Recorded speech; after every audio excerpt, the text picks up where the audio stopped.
काम गर्दाखेरि मेरो ठुलो मोबाइल छैन, मेरो सस्तो मोबाइल छ अथवा मेरो सानो मोबाइल छ, भोलिदेखि सुरु गर्छु, क्यामेरा किनेपछि सुरु गर्छु अथवा कम्प्युटर किनेदेखि सुरु गर्छु भनेर सोचिरहनु भएको छ भने यो भिडियो चाहिँ तपाईको लागि। काम चाहिँ आजै सुरु गर्नुहोस्। मैले सुरु गर्दाखेरि यता हेर्नु, यहाँ मेरो यो Samsung J02s भन्ने मेरो भान्जाको मोबाइल हो। मेरो मोबाइल पनि थिएन त्यो अवस्थामा।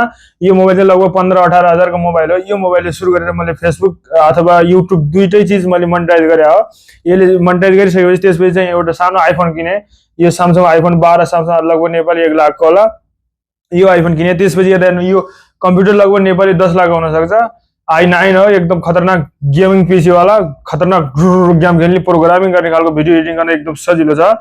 र यहाँ अर्को ल्यापटप पनि छ, लगभग 1 लाख को होला।